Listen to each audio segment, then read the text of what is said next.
नीरज पांडे की crime thriller series खाकी का नया रीजनल इंस्टॉलमेंट खाकी द बंगाल चैप्टर अभी अभी नेटफ्लिक्स पे रिलीज हुआ है, लेकिन ऑनेस्टली इसको कोलकाता चैप्टर कहना ज्यादा सही होता, क्योंकि ये भी वही पुरानी गलती को दोहराता है। पूरे बंगाल की रिप्रेजेंटेशन सिर्फ कोलकाता तक ही सीमित कर देना। मेन स्ट्रीम बंगाली सिनेमा भी यही करता है, जैसे पूरे राज्य का मानो एक ही शहर रिप्रेजेंटेटिव हो। ओवरऑल ये सीरीज डिसेंट रहा। हाँ, बंगाली मूवी इंडस्ट्री के कुछ बड़े स्टार्स ने इसमें डिसेंट परफॉर्मेंसेस दी है, पर ओवरऑल ये शो उतना भी खास नहीं था। एनीवे, चलिए बिना टाइम वेस्ट किए जिस काम के लिए हम आए हैं वो कर लिया जाए। ऐसे ही दूसरे वीडियोस देखने के लिए और हमसे जुड़े रहने के लिए चैनल को सब्सक्राइब कीजिए और वीडियो को लाइक और शेयर करना ना भूलें। Thank you. और एक ह्यूज स्पॉइलर वार्निंग के साथ लेट्स मूव ऑन। सीरीज की कहानी 2002 के कोलकाता की है। Story special investigation team SIT के मेंबर्स हिमेल और अरात्रिका के साथ एक प्री प्लान एक्सीडेंट से शुरू होता है। ये कोलिशन जानबूझकर विलन लोगों ने सेट किया होता है, पर उनका मोटिव क्लियर नहीं होता। अरात्रिका अपने सुपरवाइजिंग ऑफिसर को इन्फॉर्म करती है कि उनकी टीम में एक मोल या खबरी छुपा है, लेकिन तभी हिमेल उसे बेहोश कर देता है और उसे बंदी बनाकर पिछले 5 महीने की पूरी कहानी सुनाने पर मजबूर करता है। कहानी का मेन कॉन्फ्लिक्ट शुरू होता है कार्तिक हाजरा के पोते की किडनैपिंग से। कार्तिक हाजरा एक सीनियर पॉलिटिकल लीडर है जो नेशनल जनशक्ति संगठन या एनजीएस का पार्ट है, जो वेस्ट बंगाल की रूलिंग पार्टी भी है। और पॉलिटिकल प्रेशर के चलते वरुण रॉय, जो पार्टी का सबसे पावरफुल लीडर है, इसे हैंडल करने के लिए डीसीपी सप्तर्षि को अपॉइंट करता है। लेकिन वरुण सिर्फ एक पॉलिटिशियन नहीं, एक शातिर बिजनेसमैन भी है। उसके अंडरवर्ल्ड से डायरेक्ट कनेक्शन है, स्पेशली बाघा एके शंकर बड़ुआ के साथ, जो कोलकाता के क्राइम वर्ल्ड का बिग बॉस है। बाघा के नेटवर्क से पूरे शहर का इलीगल एक्टिविटीज कंट्रोल होता है, इसलिए किडनैपिंग का प्राइम सस्पेक्ट वही बन जाता है। पर जब वरुण इस मैटर को हैंडल करने के लिए उससे सवाल करता है, तो बाघा साफ साफ मना कर देता है कि उसका इसमें कोई हाथ नहीं था, बल्कि वो वरुण को एश्योर करता है कि वो असली कल्प्रिटों को ढूंढ निकालेगा। डीसीपी सप्तर्षि जैसे जैसे इन्वेस्टिगेशन करता है, उसको बाघा के अंडरवर्ल्ड एम्पायर का असली सच समझ आता है, पर साथ ही उसको ये भी समझ आता है कि वो बाघा के अगेंस्ट कुछ भी नहीं कर सकता, क्योंकि उसके पॉलिटिकल प्रोटेक्शन इतनी स्ट्रांग है कि कानून भी उसके सामने लाचार है। अब असली मिस्ट्री ये है कि जो सप्तर्षि जानना चाहता था, क्या उसके मर्डर का असली वजह भी वही था। बाघा के सबसे विश्वसनीय आदमी शागो तालुकदार और रंजीत महातो जुल्फिकर और चौंदो नाम के 2 छोटे मोटे गुंडों को ढूंढ निकालते हैं। ये दोनों बस बाघा के गैंग में एंट्री मारने के लिए हाजरा के पोते को किडनैप कर बैठे थे। अच्छी खासी पिटाई के बाद बाघा के लोग बच्चे को सुरक्षित वापस भेज देते हैं, लेकिन इससे रूलिंग पार्टी के लिए एक नया झंझट खड़ा हो जाता है। ऑपोजिशन पार्टी बीडीएफ की लीडर निवेदिता बोशाक इस केस को उठाकर पुलिस और सरकार की पोल खोल देती है। वो हाईलाइट करती है कि किस तरह रूलिंग पार्टी के लोगों के लिए पुलिस तेजी से काम करती है, जबकि आम लोगों के मिसिंग या किडनैपिंग केसेस को बेकार समझकर इग्नोर कर दिया जाता है। साथ ही वो ये भी दिखाती है कि एनजीएस पार्टी का बाघा जैसे गुंडों से कितना गहरा कनेक्शन है। इलेक्शंस के नजदीक आते आते वरुण रॉय अपनी पार्टी की इज्जत बचाने के लिए डीसीपी सप्तर्षि को बाघा के ऑपरेशंस पे एक्शन लेने की परमिशन दे देता है। लेकिन असली गेम ये है कि एसआईटी टीम में एक खबरी पहले से ही है, जो हर बार बाघा को रेड्स की जानकारी पहुंचाता रहता है। डीसीपी सप्तर्षि पब्लिक का ट्रस्ट जीतने के लिए टीवी पर अपना पर्सनल नंबर शेयर करता है, ताकि लोग बिना डरे अपनी शिकायत पुलिस तक पहुंचा सके। कई बार की नाकामियों के बाद एक खबरी एक बड़ा इंटेल शेयर करता है, जिससे सप्तर्षि एक सक्सेसफुल रेड मारकर बाघा का एक बड़ा इलीगल ऑपरेशन बस्ट कर देता है। लेकिन रेड के दौरान एक गैंग मेंबर की मौत हो जाती है। इसका बदला लेने के लिए गुस्से में रंजीत एक पुलिस वाले को दिन दहाड़े गोली मारकर उसका मर्डर कर देता है। इससे घबराकर बाघा रंजीत की बेइज्जती करता है, उसको धमकाता है और शागोर को भी सुनाता है कि उसने इस जाहिल को गैंग में क्यों शामिल किया। कई साल पहले शागोर ने बाघा के लिए गोली खाई थी और उसका सबसे भरोसेमंद आदमी बन गया था। लेकिन अब शागोर और रंजीत देख रहे हैं कि बाघा सिर्फ वरुण रॉय के ऑर्डर्स पे नाच रहा है और अपने ही गैंग के लोगों की कोई भी परवाह नहीं करता। ये देखकर दोनों अपनी अलग चाल चलने का फैसला करते हैं। ये बात उन्हें चिढ़ा देती है और दोनों तय करते हैं कि बाघा से बदला लेने का सबसे अच्छा तरीका है कि उसके मेन दुश्मन डीसीपी सप्तर्षि को मार गिराना। दूसरी तरफ कोयल बागची, एक एक्सपीरियंस इन्वेस्टिगेटिव जर्नलिस्ट, बाघा के लाश ट्रैफिकिंग सिंडिकेट की असली पोल खोलने के मिशन पर है। उसके पास कुछ ऐसे सबूत है जो बाघा के मेडिकल, बिजनेस और पॉलिटिकल दुनिया के कनेक्शंस को एक्सपोज कर सकते हैं। जब सप्तर्षि पब्लिक से सच बोलने की अपील करता है, तो कोयल उससे कांटेक्ट करती है और दोनों एक गुप्त मुलाकात तय करते हैं। लेकिन रात के अंधेरे में जैसे ही सप्तर्षि कोयल से मिलने जाता है, रंजीत और शागोर उस पर धावा बोल देते हैं और उसे मार डालते हैं। सप्तषी की हत्या के बाद आईपीएस ऑफिसर का खूनी होने का शक सीधा बाघा पर आया और इस बार वरुण रॉय भी उसकी मदद नहीं कर सकता था। मजबूर होकर बाघा कुछ दिन के लिए अंडरग्राउंड चला गया, अपने नाजायज बेटे लिंचिंग उर्फ चीना को साथ लेकर। पॉलिटिकल प्रेशर के कारण वरुण एक और कठिन फैसला लेता है। वो नए डीसीपी के रूप में अर्जुन मोइत्रो को लेकर आता है। अर्जुन एक एंटी एस्टैब्लिशमेंट और सख्त पुलिस ऑफिसर है जिसे पहले भी रूलिंग पार्टी के लोगों ने झेला था। अर्जुन जैसे ही इन्वेस्टिगेशन संभालता है उसे पता चलता है कि बाघा शहर से भागने के दौरान पुलिस के सामने आया था और गोली लगने से घायल हो गया था।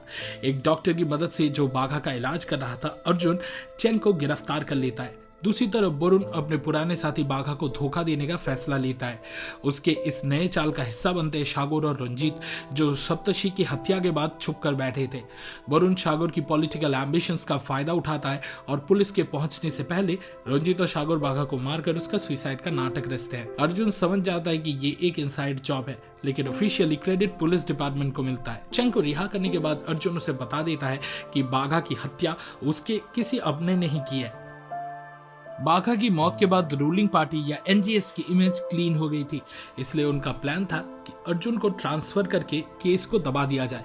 लेकिन अर्जुन ये समझ गया था और उसने एक स्मार्ट मूव किया। एक टेलीवाइज प्रेस मीट रखी जिसमें उसने इशारों में कहा कि गवर्नमेंट चाहती है कि वो वही रहे। इसी वजह से रूलिंग पार्टी चाहकर भी उसका ट्रांसफर नहीं कर पाई। अर्जुन ने सप्तषी की लेगेसी को आगे बढ़ाने के लिए वही हेल्पलाइन रीलॉन्च किया। शागोर और रंजीत को पुलिस स्टेशन बुलाकर अर्जुन उनका घमंड तोड़ता है। दूसरी तरफ कोयल बागची, जो सप्तषी की हत्या की गवाह थी, अपनी जान की सुरक्षा के लिए छुप गई थी। जब अर्जुन पब्लिक को एनकरेज करता है कि वो सच्चाई सामने लाए, तो कोयल पुलिस को कॉल करके कॉप्स ट्रैफिकिंग सिंडिकेट की सारी जानकारी दे देती है। कोयल की दी गई इन्फॉर्मेशन से अर्जुन लाशों की सिंडिकेट को एक्सपोज कर देता है। ये खबर डायरेक्ट वरुण रॉय तक पहुंचती है, जो कि असली मास्टरमाइंड था। ये सिंडिकेट वरुण के लिए फंड रेजिंग ऑपरेशन की तरह काम करता था और अपना नाम बचाने के लिए उसने शेल कंपनीज और फेक अकाउंट्स बना रखे थे। लेकिन अर्जुन के क्रैकडाउन ने पूरी रूलिंग पार्टी को हिलाकर रख दिया था और अब वरुण भी परेशान था कि वो इस नए डीसीपी को कैसे कंट्रोल करे। अर्जुन को कोयल का पता चल जाता है और वो सप्तषी की हत्या की गवाही देने के लिए भी तैयार हो जाती है और अर्जुन उसको और उसके पिता को सिक्योरिटी देने का भी वादा करता है। इसी बीच वरुण की मदद से शागोर एनजीएस का ऑफिशियल कैंडिडेट बनने वाला होता है और उसकी पॉलिटिकल कैरियर की शुरुआत होने वाली होती है। लेकिन जब अर्जुन अपने सीनियर भास्कर के ऑर्डर्स को इग्नोर करके शागोर और रंजीत को अरेस्ट करने जाता है, उसे हिमेल से पता चलता है कि कोयल और उसके पिता का कत्ल हो चुका था। वरुण ने अर्जुन का पावर कम करने के लिए उसे चीफ मिनिस्टर शीर्षेंदु का सिक्योरिटी चीफ बना दिया ताकि वो एसआईटी की कामों से दूर हो जाए। इसकी जगह रूलिंग पार्टी के चमचे विश्वजीत घोष को एसआईटी चीफ बना दिया जाता है। वरुण को लगता है कि इस तरह अर्जुन को पॉलिटिक्स और करप्शन से अलग रखा जा सकता है, पर वो एक बड़ी गलती कर बैठता है। शागोर की बढ़ती पॉलिटिकल पावर और सीएम की सिक्योरिटी पोस्ट का फायदा उठाकर अर्जुन एक नया चाल चलने वाला था। सीएम का सिक्योरिटी चीफ बनने के बाद अर्जुन को समझ आता है कि असल में शीर्षेंदु सिर्फ एक मोहरा है और असली राजा तो वरुण खुद है, जो पीछे से सब कुछ कंट्रोल करता है। पॉलिटिक्स में असली पावर हमेशा शैडोज में होती है और वरुण भी यही खेल खेल रहा था। अर्जुन ऑब्जर्व करता है कि वरुण का पूरा भरोसा शागोर पर है क्योंकि वो सोच समझकर काम करता है, जबकि रंजीत इंपल्सिव और गुस्से वाला है। अर्जुन इसी इनसिक्योरिटी का फायदा उठाकर दोनों के बीच दरार डालने का प्लान बनाता है। अर्जुन के प्लान के मुताबिक रंजीत इनसिक्योर और जेलस महसूस करने लगता है। अपनी बेइज्जती का बदला लेने के लिए वो दीपा का बलात्कार कर देता है, जो मानिक की बहन थी। दीपा को शागोर अपनी बहन की तरह मानता था और जैसे ही उसे सच पता चला, वो रंजीत को बुरा भला कहकर उस पर टूट पड़ता है। रंजीत का गुस्सा और भड़क जाता है और वो मानिक और दीपा के घर पर बॉम्ब गिरा देता है। उसे नहीं पता था कि शागोर की पत्नी मंजुला भी वहां थी। बॉम्ब ब्लास्ट में मंजुला, दीपा और मानिक तीनों की मौत हो जाती है। शागोर के अंदर सिर्फ गम, गुस्सा और बदले की आग बची रहती है। वो दिन दहाड़े रंजीत के 8 गैंग मेंबर्स को मार गिराता है। अर्जुन जानता था कि अगर वो शागोर और रंजीत के बीच दुश्मनी पैदा कर देगा तो विश्वजीत घोष जैसे निगम्य अफसर इस केस को संभाल नहीं पाएंगे और एग्जैक्टली यही होता है। शहर में लाशों का ढेर पड़ जाता है। पब्लिक और ऑपोजिशन गवर्नमेंट पर प्रेशर डालने लगती है और अर्जुन मोइत्रो को फिर से डीसीपी बना दिया जाता है। अब अर्जुन के पास पूरी पावर थी। अर्जुन को पता था कि बाघा का असली कातिल शागोर और रंजीत है और ये बात उसने चीना को भी बता दी थी। चीना ने शागोर को बाहर निकालने के लिए रंजीत का लोकेशन एक बीट की तरह इस्तेमाल किया, लेकिन शागोर एक और बड़ा खेल खेल रहा था। उसने एक कन्फेशनल वीडियो रिकॉर्ड की थी जिसमें उसने बताया था कि कैसे वरुण रॉय और एनजीएस के नेताओं ने उसे अपने काले करतूतों के लिए इस्तेमाल करते थे। ये वीडियो शागोर की इंश्योरेंस पॉलिसी थी ताकि उसके साथ भी बाघा जैसे बिट्रेयल ना हो। जैसे ही अर्जुन ने शागोर को अरेस्ट किया, उसके आदमियों ने उसका कन्फेशनल टेप वरुण को भेज दिया। मीडिया और पुलिस तो रूलिंग पार्टी के कब्जे में थी, इसलिए वरुण ज्यादा चिंता नहीं कर रहा था। लेकिन शागोर समझदार था। उसने वरुण को धमकाया कि अगर उसे कुछ भी हुआ तो ये टेप निवेदिता बौशाक के हाथ लग जाएगा, जो इससे इस्तेमाल करके सरकार गिरा भी सकती थी। मजबूर होकर वरुण ने भास्कर को शागोर को छुड़ाने भेजा। दूसरी तरफ शागोर ने रंजीत के सारे आदमियों को मार गिराया था और रंजीत जान गया था कि अब उसकी मौत तय है। बेचारा होने का नाटक करके रंजीत ने वरुण से मदद मांगी और डील ये हुई कि अगर वो शागोर को असली कन्फेशनल टेप दिला देगा तो वरुण उसे बचा लेगा।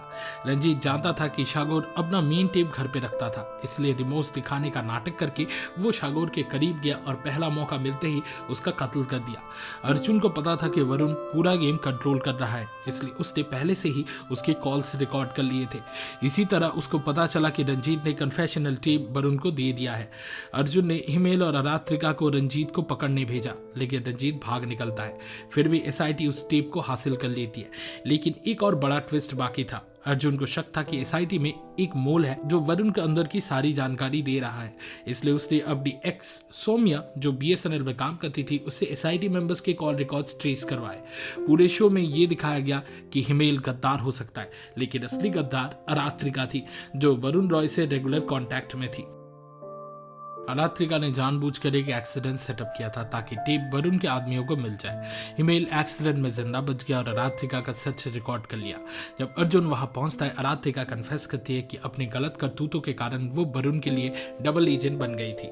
अर्जुन समझता है कि अगर अरात्रिका ट्रायल में गई तो पब्लिक का भरोसा एडमिनिस्ट्रेशन और पुलिस से उठ जाएगा, इसलिए वो हिमेल को ऑर्डर देता है कि अरात्रिका को मार दिया जाए और ये गेम वही खत्म हो जाता है। वरुण ने कभी रंजीत के साथ अपनी डील निभाने का प्लान नहीं बनाया था। अरात्रिका उसका कन्फेशनल टेप वरुण को दे चुकी थी, तो रंजीत की भी अब कोई जरूरत नहीं रही। जब एसआईटी का एम्बुश होता है, रंजीत को समझ आ जाता है कि वरुण ने उसे भी धोखा दिया है। बदला लेने के लिए रंजीत जुल्फिकर और चौंदन की मदद से वरुण के मॉर्निंग वॉक का रूट पता लगाता है। प्रिंसेप घाट के सामने रंजीत वरुण को भी गोली मार देता है। जो आदमी हमेशा गेम को कंट्रोल कर रहा था, उसकी मौत एक काफी एंटी क्लाइमैक्टिक तरीके से होती है, लेकिन रंजीत का सर्वाइवल गेम अभी भी चल रहा था। अब उसने निवेदिता से मदद मांगनी शुरू की और एनजीएस गवर्नमेंट के काले करतूतों को रिवील करने का वादा किया, बस सिर्फ एक ही शर्त के साथ, उसे देश से निकलने का रास्ता मिलना चाहिए। निवेदिता एक ईमानदार पॉलिटिशियन मानी जाती थी, लेकिन उसके दिल में एनजीएस सरकार के खिलाफ पर्सनल हेट्रेड थी। कॉलेज टाइम में उसका प्रेमी और कॉमरेड सोमिक प्रोटेस्ट के दौरान पुलिस की फायरिंग में कोमाटो स्टेट में चला गया था। तब से निवेदिता उसकी फैमिली का ख्याल रख रही थी और एनजीएस को हटाना उसकी जिंदगी का सबसे बड़ा मिशन बन गया था और बदले की भावना उसके मोरल्स पे भारी पड़ती है। वो रंजीत को ढाका बांग्लादेश भेजने का टूर अरेंज करवाती है ताकि वो सेफली यहाँ से निकल भाग सके। अर्जुन को चौंदन और जुल्फिकर से रंजीत के भागने का प्लान पता चल चुका था। अब जब उसने देखा कि निवेदिता लास्ट मोमेंट पे एक फॉरेन टूर अरेंज कर रही है, तो उसको सब कुछ समझ आ गया।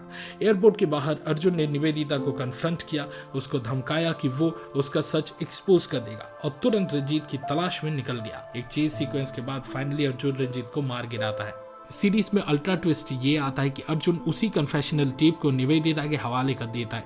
निवेदिता शॉक्ड रहती है और पूछती है कि अर्जुन जैसे एक ईमानदार पुलिस ऑफिसर ने ऐसा क्यों किया। अर्जुन का जवाब सिंपल था, इस करप्ट सिस्टम में एक सच्चा लीडर ढूंढना बेवकूफ़ी है। निवेदिता भी करप्ट थी, लेकिन उस वक्त के लिए वो लेसन इविल थी, कम से कम एनजीएस गवर्नमेंट के कंपैरिजन में। जनता का विश्वास अभी उसके साथ है और एनजीएस को गिराने का सिर्फ यही एक तरीका उसके पास बचा था। लेकिन ये एक डीपर रियलिटी है जो कि बंगाल की ओल्ड और मॉडर्न पॉलिटिक्स पे एक कमेंट्री जैसा लगता है। क्या अर्जुन का ये डिसीजन भविष्य में उसके खिलाफ भारी पड़ जाएगा? अगर शो का कंटिन्यूएशन होता है तो ये रिवील हो सकता है, लेकिन एक चीज तो सर्टेन है, जो भी पॉलिटिक्स के इस अंधेरे राह पे एक बार निकल पड़ता है, उसके लिए वापस लौटने का कोई और रास्ता नहीं होता। इस वीडियो को देखने के लिए शुक्रिया। खाकी द बंगाल चैप्टर देखने के आपके एक्सपीरियंस के बारे में कमेंट सेक्शन में जरूर शेयर करें। सिनेमा सीरीज के वीकली डोज के लिए लाइक बटन दबाएं और हमारे चैनल को सब्सक्राइब करें। अगले वीडियो में मिलता है और फिलहाल के लिए we signing off. Goodbye and I will be back.